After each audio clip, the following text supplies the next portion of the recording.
आज हम एक ऐसी कहानी में उतरेंगे जो भक्ति की शक्ति को दिखाती है। ये कहानी है एक दिव्य महिला संत श्री दमाबाई जी के जीवन की और उनके जीवन के उस एक पल की जिसने सब कुछ बदल कर रख दिया। तो ये सवाल अपने आप में बहुत बड़ा है कि भक्ति में आखिर कितनी शक्ति होती है। क्या ये सिर्फ एक एहसास है, एक भावना, या फिर इससे कुछ असाधारण, कुछ अद्भुत भी हो सकता है? दमाबाई जी की कहानी हमें इसी सवाल के जवाब के और करीब ले जाएगी। तो चलिए सबसे पहले मिलते हैं इस कहानी की मुख्य पात्र से, श्री दमाबाई जी से, एक ऐसी संत जिनका पूरा जीवन बस दूसरों की सेवा और ईश्वर की साधना में ही गुजरा। दमाबाई जी का जीवन कैसा था? बहुत ही सादा, बहुत ही सरल। सोचिए, एक छोटी सी कुटिया, बस वही उनकी दुनिया थी। आंगन में एक तुलसी का पौधा और पूरा जीवन, पूरा दिन बस संतों की सेवा में समर्पित। और जानते हैं, यही सादगी, यही सेवा उनकी उस गहरी भक्ति की बुनियाद थी। अब जरा उस पल की कल्पना कीजिए। दमाबाई अपनी कुटिया में हैं, बाहर की दुनिया से पूरी तरह बेखबर, एकदम गहरे ध्यान में डूबी हुईं।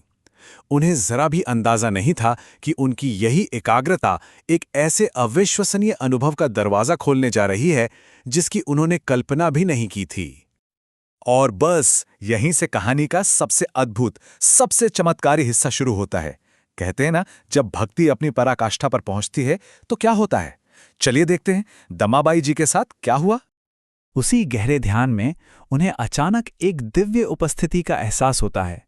कोई है, लेकिन ये कोई साधारण संत नहीं है। नहीं, बल्कि स्वयं दिव्यता साक्षात उनके सामने आकार ले रही थी।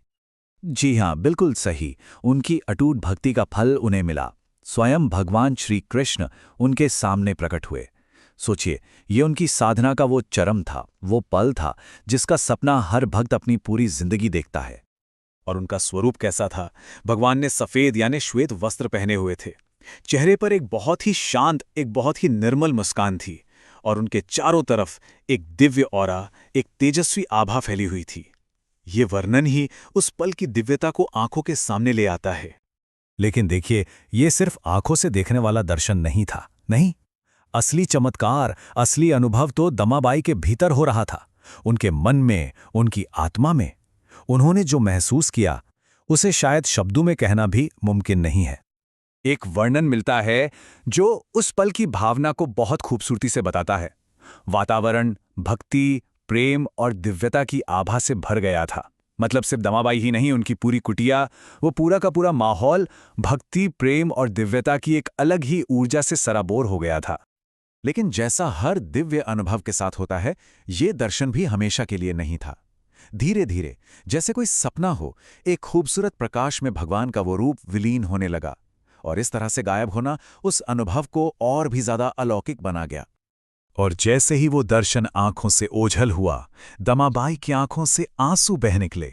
पर रुकिए, ये आंसू दुख के नहीं थे, बिल्कुल नहीं।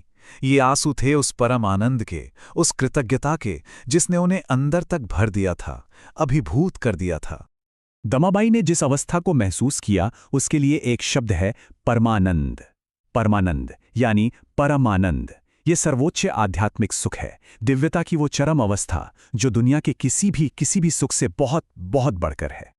तो सवाल ये है कि इस अद्भुत अनुभव का मतलब क्या था, इसका असर क्या हुआ। चलिए अब ये समझते हैं कि भक्ति की शक्ति ने दमाबाई जी के जीवन को कैसे बदल दिया। देखिए, ये अनुभव आया और चला गया ऐसा नहीं था। नहीं, इस दिव्य दर्शन ने दमाबाई पर एक स्थायी, एक परमानेंट छाप छोड़ दी। कहते हैं कि उनके चेहरे पर हमेशा के लिए उस परमानंद की एक झलक बस गई, जो इस बात का सबूत थी कि वो अंदर से पूरी तरह बदल चुकी थी।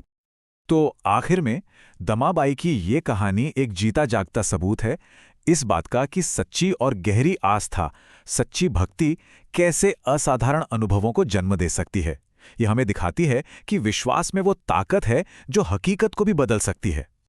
दमाबाई की कहानी भले ही एक व्यक्ति का अनुभव हो, लेकिन ये हम सब के लिए एक बहुत बड़ा सवाल खड़ा करती है। सवाल ये है कि क्या जीवन का सिर्फ एक पल, एक क्षण इतना शक्तिशाली हो सकता है कि वो किसी इंसान के पूरे अस्तित्व को हमेशा हमेशा के लिए बदल कर रख दे? ये एक ऐसा सवाल है जो सोचने पर मजबूर करता है।